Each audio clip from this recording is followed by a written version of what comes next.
তিনটে equation solve করতে এখনো এলিমিনেশন ব্যবহার করছো, এক্সামে খুব জটিল হয়ে যায়, এক্সামে গোলমালও হয়ে যায়। কিন্তু ক্রেমারের সূত্র জানা থাকলে ওই তিনটে ইকুয়েশন খুব সহজেই সলভ করতে পারো। তো দেখে নেওয়া যাক, ওয়েলকাম টু ওটিএক্স। এলিমিনেশন ব্যবহার করে বা অপনয়ন ব্যবহার করে করি তাহলে খুব গোলমাল হয়ে যাওয়ার চান্স আছে, কারণ তুমি প্রথমে জেডটাকে এলিমিনেট করবে, দুটো ইকুয়েশন বানাবে, তারপরে আবার তাদেরকে সলভ করবে। তো এগুলো না করে যদি আমরা ক্রেমার রুল ইউজ করি, ক্রেমারের নিয়ম দেখো, ক্রেমারের নিয়ম কি করে ইউজ করে। এখানে আমাদেরকে চারটে ডিটারমিন্যান্ট বার করতে হবে। তো চারটে ডিটারমিন্যান্টের ভ্যালু বার করবো আমরা। কি রকম ডিটারমিন্যান্ট? একটা হচ্ছে ডেল্টা, সব বুঝিয়ে দেবো আমি কি জিনিস এগুলো। আরেকটা হচ্ছে ডেল্টা 1, আরেকটা হচ্ছে ডেল্টা 2, আরেকটা হচ্ছে ডেল্টা 3। তো এই ডিটারমিন্যান্ট গুলো কি রকম হবে দেখো। ডেল্টাতে কি লিখবো আমরা? এক্স ওয়াই জেড এর সঙ্গে এক্স ওয়াই জেড এর সহগ যেগুলো আছে সেগুলো আমরা ডেল্টাতে লিখবো। তাহলে কি হবে? এখানে 1 1 1 হয়ে যাবে প্রথম রোতে, দ্বিতীয় রোতে দেখো 2 3 1 হয়ে যাবে, আর 3 নম্বর রোতে 1 2 3 এটা হবে। এবার এই ডিটারমিন্যান্টের ভ্যালু আমরা বার করব। তোমরা এক্সপ্যান্ড করেও করতে পারো। 3/3 ডিটারমিন্যান্টের শর্ট ট্রিক আমরা শিখিয়েছি সেকেন্ড ভিডিওটাতে ডিটারমিন্যান্টের, সেটাতে তোমরা ব্যবহার করতে পারো, কিংবা প্রপার্টি ইউজ করে করতে পারো। তাহলে ডেল্টার ভ্যালু -3, তুমি যেভাবে খুশি বার করতে পারো ডিটারমিন্যান্টের ভ্যালু। এই ডাইরেক্ট এক্সপ্যান্ড করলেও করতে পারো, কিংবা যদি 3/3 ট্রিক যেটা আমরা শিখিয়েছি সেকেন্ড ভিডিওতে সেটাও করতে পারো। এবার আমরা ডেল্টা 1 বার করব। ডেল্টা 1 কি হয়? ডেল্টাটা কি করে বার করলাম দেখো। ডেল্টা আমরা কেবল এই এক্স ওয়াই জেড এর সহগগুলো নিয়ে ডিটারমিন্যান্ট বানালাম, তাই তো? এবার ডেল্টা 1 যখন লিখবো তখন এই ডিটারমিন্যান্টটাই লিখবো, শুধু এই প্রথম কলামটার জায়গায় এইটা বসে যাবে 6 11 13। বুঝতে পেরেছো তো? 6 11 13 হলো। ডেল্টা 2 তে কি হবে? এই দ্বিতীয় কলামটার জায়গায় এটা বসবে, প্রথম কলামটা চেঞ্জ হবে। আর ডেল্টা 3 তে কি হবে? তৃতীয় কলামটার জায়গায় এটা বসবে। এই সবকটা ডিটারমিন্যান্টের ভ্যালু আমাদেরকে বার করতে হবে, যেটাতে তোমার সুবিধা হবে সেটাই করবে। আমার মতে বলে ট্রিক ব্যবহার করে কিংবা প্রপার্টি করে করলে তাড়াতাড়ি।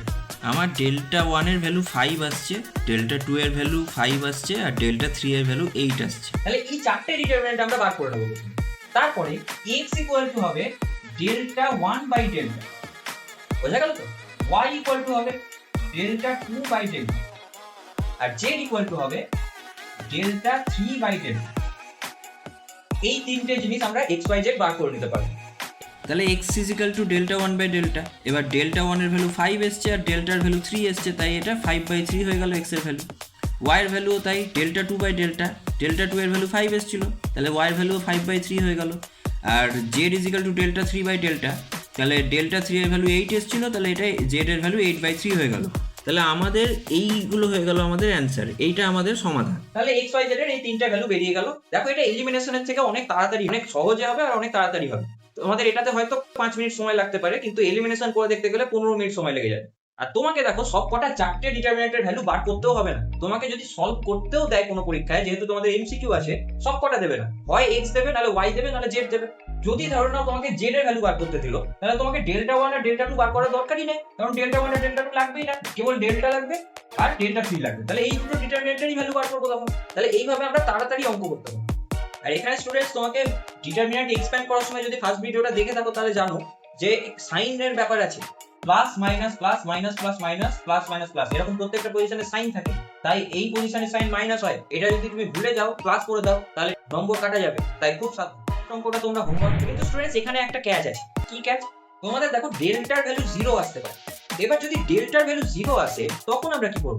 ডেল্টা মানে x এর ভ্যালু দেখো, x ছিল ডেল্টা 1 বাই ডেল্টা।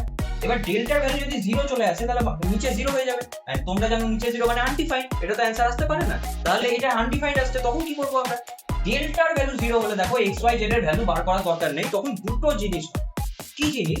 এক নম্বর কেস হচ্ছে ডেল্টাটা 0, আর ডেল্টা 1 ডেল্টা 2 ডেল্টা 3 তিনটেই 0, মানে এই চারটেই 0 হয়ে যাচ্ছে, তাই তো? Delta 1 delta 2 delta 3 চারটেই 0। তখন আমরা বলবো ওই তিনটে সমীকরণের অসংখ্য সমাধান থাকে। তাহলে অসংখ্য সমাধান আমাদেরকে সবকটা বার করে তো দেখাতে পারবো না, আমরা কেবল এটা লিখে দেবো যে অসংখ্য সমাধান থাকে। যেমন এটা তো আমাকে সলভ করতে দেয়নি। এখানে দেখো অপশনগুলো এরকম আছে যে একটি সমাধান আছে, দুটি সমাধান আছে, অসংখ্য সমাধান আছে, বা কোনো সমাধানই নেই। তাহলে আমরা একটা জিনিস দেখলাম যে ডেল্টা 1 ডেল্টা 2 ডেল্টা 3 সবকটাই যদি 0 হয়ে যায় তখন আমরা কি বলবো? অসংখ্য সমাধান থাকে। কিন্তু যদি ধরে নাও কেবল ডেল্টাটাই 0 হলো, ডেল্টা 1 ডেল্টা 2 ডেল্টা 3 এগুলো 0 হচ্ছে না, তখন আমরা বলবো কোনো সমাধান নেই। বুঝতে পেরেছো তো? বা সমাধান সম্ভব নয়, এরকম বলতে পারো। তাহলে যেমন এই অঙ্কটাতে দেখো, প্রথমে আমরা ডেল্টা বার করে দেখি এই ডিটারমিন্যান্টটা। এবার যদি তুমি প্রপার্টির ভিডিওটা দেখে থাকো আমাদের, তাহলে তুমি জানো যে কমন নিতে পারবে। প্রথম কলাম থেকে যদি দেখো 2 কমন নিই, তাহলে এটা 2 কমন নিলাম, 1 হয়ে গেল। এবার যদি থার্ড কলাম থেকে আমি 3 কমন নিই তাহলে এটা 1 হয়ে যাবে। 3 কমন নিলাম যে 1 হয়ে গেল। এবার দুটো কলাম প্রপার্টির ভিডিওতে বলেছিলাম দুটো কলাম যদি সেম হয়ে যায় তাহলে 0 হয় অ্যান্সার। তাহলে এখানে দেখো ডেল্টার ভ্যালু 0 হচ্ছে, 6 এর সঙ্গে 0 গুণ করো 0ই আসবে, তাই ডেল্টার ভ্যালু 0 হচ্ছে। দেখো তো এখানে ডেল্টা 0 মানে একটি সমাধান তো থাকবে না, হয় অসংখ্য সমাধান থাকবে নাহলে কোনো সমাধান থাকবে না। তাহলে দেখি কি হচ্ছে, ডেল্টা 1 বার করে। ডেল্টা 1 হচ্ছে 2 2 2 3 5 9 আর 3 3 3 ছিল, কিন্তু এখানে প্রথম কলামে আমরা 2 2 2 না বসিয়ে এটা বসাবো 1 2 3। তাহলে এর ভ্যালু কত আসছে স্টুডেন্ট, তোমরা হিসাব করে দেখার চেষ্টা করো। ডেল্টা 1 এর ভ্যালু 6 আসছে। তাহলে দেখো ডেল্টা 1 তো নট ইকুয়াল টু 0 হয়ে যাচ্ছে, তার মানে ডেল্টা 1 ডেল্টা 2 ডেল্টা 3 তিনটেই 0 হবে না, ডেল্টাটা কেবল 0 হচ্ছে, তাহলে এটাতে কোনো সমাধান থাকবে না। ঠিক আছে, যেমন কি পরের অঙ্কটা, এটা তোমরা ট্রাই করবে।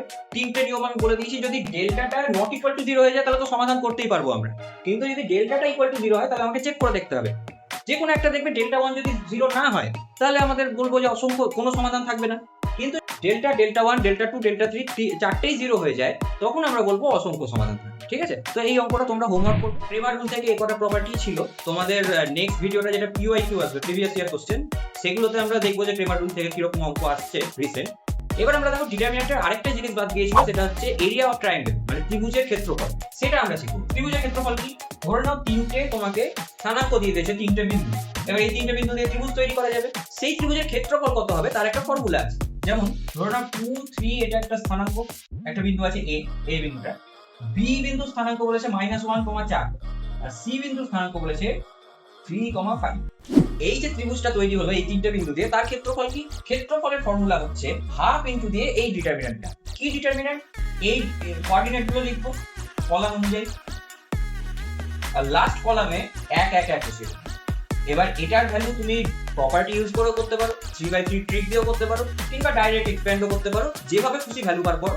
এর ভ্যালু আসবে, এর ভ্যালু কত আসবে সেটা তোমরা একবার বার করে দেখার চেষ্টা করো ভিডিওটা পজ করে। তো আমার এটা ক্ষেত্রফল বেরোচ্ছে। এখানে দেখো -7 বেরিয়েছিল, কিন্তু যেহেতু ক্ষেত্রফল মাইনাসে হতে পারে না তাই মডিউলাস নিতে হয় একটা। তাহলে আমার 7/2 বেরোলো ক্ষেত্রফল। এবার দেখো পরের অঙ্কটা, এটা তোমরা ট্রাই করবে। এর পরের অঙ্কটা দেখো কি আছে, এটা বলেছে যে আমাদের তিনটে বিন্দু সমরেখ হচ্ছে কিনা সেটা টেস্ট করতে।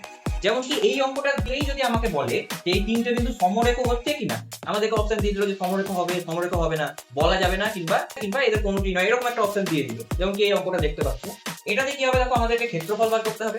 ক্ষেত্রফল যদি 0 চলে আসে, এখানে হাফ না দিলেও হবে, কারণ দেখো 0 সঙ্গে হাফ গুণ করলে তো 0ই হয়, তাহলে হাফটা এখানে ইম্পর্টেন্ট নয়। এইটা যদি 0 আসে তাহলে ক্ষেত্রফল 0 হবে। এই ডিটারমিনেন্টের ভ্যালুটা যদি 0 আসে তাহলে ক্ষেত্রফল 0 হবে। তার মানে তুমি বলতে পারবে যে এই তিনটে বিন্দু সমরেখ হলে তো ত্রিভুজ তৈরি করা যায় না, ওই জন্য ক্ষেত্রফল 0 আসছে। তাহলে তোমাদেরকে এই সূত্র দিয়ে সমরেখর অঙ্কটা দেখো, বলেছে যে এই তিনটে বিন্দু সমরেখ হচ্ছে, তাহলে এই x এর ভ্যালু কত। খুবই সিম্পল, সমরেখ হচ্ছে মানে কি, এই ডিটারমিনেন্ট এটা 3, এই যে ডিটারমিনেন্টটা এর আগে হাফ বসালে তো ক্ষেত্রফল বেরিয়ে যাবে, তো এই ডিটারমিনেন্টটা যদি 0 হয় ক্ষেত্রফলটাও 0 হবে, তার মানে সমরেখ হয়ে যাবে। তাহলে এইটা ইকুয়াল টু 0 লিখে দেব, দিয়ে এখান থেকে x এর ভ্যালু বার করব। যেমন কি ডিটারমিনেন্টটা যদি আমরা এক্সপ্যান্ড করি তাহলে কি আসবে, 4 কে 4 -9 মানে -5 * 3 মানে -15।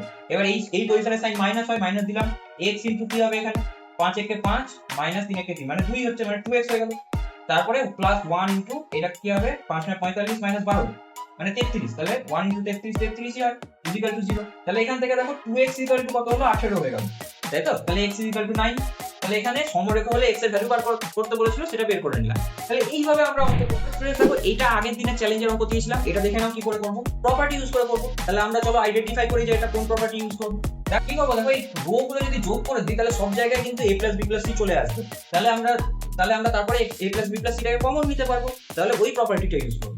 তাহলে কি করব, রো 1 এ বসাবো, কিভাবে, রো 1 + রো 2 + রো 3। তাহলে কি হবে এখানে, এইগুলো সব কটা যোগ করলে দেখো দুটো করে a আর দুটো করে b আর দুটো করে c পাওয়া যাচ্ছে, তার মানে যোগ করলে 2a + b + c হবে। ঠিক আছে, আর এই তিনটে যোগ করলে a + b + c হবে, এটা একটু মিটিয়ে দিচ্ছি। আর এই তিনটে যোগ করলে a + b + c।